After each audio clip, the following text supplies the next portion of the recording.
Oh, oh, oh, what may you be? Oh, oh, oh, what's for your tea?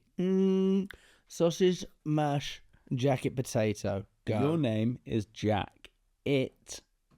Jack. It's the 10th of January. Hopefully you see what I That did there. was clutching at straws. It might have been. So I'm going to kick you off with our friend and yours, although sometimes you struggle to say his name, Epictetus. Epictetus. Sorry? Steady on. Easy for you to say. Buy me dinner. The essence of good is a certain kind of reasoned choice, just as the essence of evil is another kind. What about externals then? They are only the raw material for our reasoned choice, which finds its own good or evil in working with them. How will it find the good?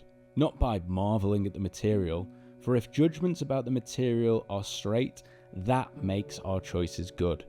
But if those judgments are twisted, our choices turn bad. I like it. You like that? How about the way I read it? The way you read it was maybe 5 out of 10, but the quote was Wow. 10 out of 10. I like all this Stoic stuff. Thank you.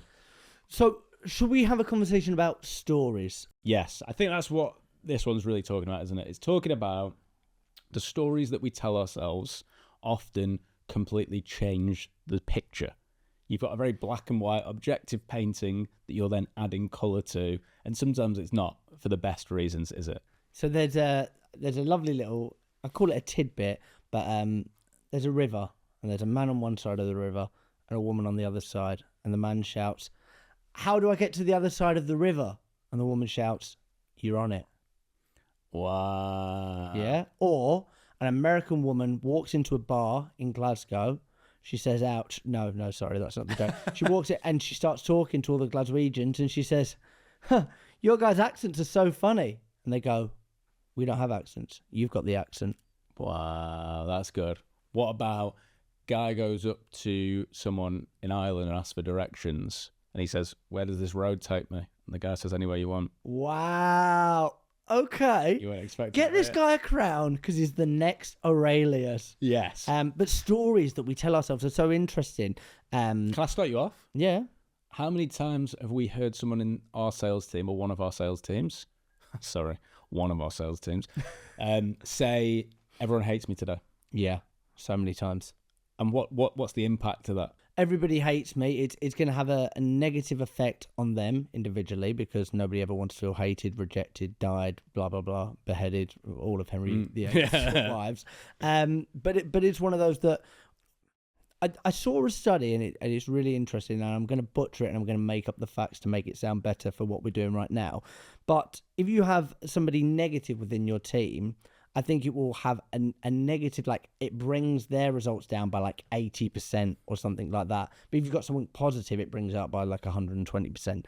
We'll do a fact check up and we'll get the real numbers Completely in made there. up. But it sounds good. But Yeah. but you can understand why that would be true. It's a story. It's a story. But you could understand why that would be true. Of actually, it's like there's a brilliant picture, and it's like a moldy apple that's next to all these other apples, and the really moldy one makes the other one moldy. But it has that knock-on effect that if you're negative and I come in, I'll share a story with you, and I don't know if you'll remember this, but I came down to the Bournemouth office for a couple of days, a couple of years ago, and I got off a call, and I think it was like raining outside. I'd just got over a cold, and I just said, "Everything's a bit shit at the minute." And you went, "What is?" And you put me on the spot, and that availability heuristic, I was like, well, not, I can't really think of anything. Just, everything. Well, yeah, but what is? Well, it wasn't, but because I'm British and I've got a negative bias and a lot of my brain is wired for 60 to 80% of negative emotion, it's just like a default sometimes to say everything's shit. Whereas actually you've got to catch yourselves, and that negative self-talk isn't helpful to anyone. And it's about maybe gratitude in the moment of, oh, I get to do this, but being careful with the story that you tell yourself, which links nicely. Yeah, Julian Treasure. We know him. Julian Treasure said that he said to his mum once, "Oh, it's October 1st today." And she went, "I know, isn't it awful?" And just people have that ready to go bias in there. So let's talk about some of these then, right? So salespeople, let's say they say everyone hates me. What could you say instead? I haven't spoke to anybody that loves me yet. What? Okay. The data's bad. I haven't spoken to the right person yet. Yeah, exactly. Yet. How many? Yeah, exactly. Like, you can often bypass it with logic, can't you? Everyone hates me today. How long are we into today? An hour. Yeah. Right. And how many people have you spoke to? 2. Right. So does everyone hate you? Or did you speak to 2 people on a Monday morning who had a bad day or just didn't really have a need for what you were talking about? Oh, yeah, that's a bit more like it. Have you seen Aladdin? Yeah. Yeah. Michael Barrymore. He's got this genie. Yeah. And you ask the genie, and it will give you whatever you want. I'm just explaining the plot line to Aladdin there. Thank you. But your brain, whatever questions you ask it, it will find reasons to answer that, and it will answer those questions. So why does everyone hate me today? Because you sound bad. Ask yourself better questions. Do you know what I mean? So how many people have I spoken to today? Oh, you've spoken to 2 people. Okay, so does everybody hate me? And it's rewiring your brain to kind of confront those ugly statements and that negative self-talk. Yes. There are no facts, only opinions. Do you agree with that? Yeah, facts are boring as dirt. Yes, they certainly are. What do you think is the knock-on effect of if you've got, let's say, a team leader or someone in leadership who comes in and it's a everyone's going to die mentality? Strike the shepherd and the sheep will flock. What? Is that a saying? Yeah, do you know that? I've never heard that It's before. Robert Greene, 48 Laws of Power. Wow. So basically, in these situations of like negativity, it's usually like we say, a fish rots from the head down.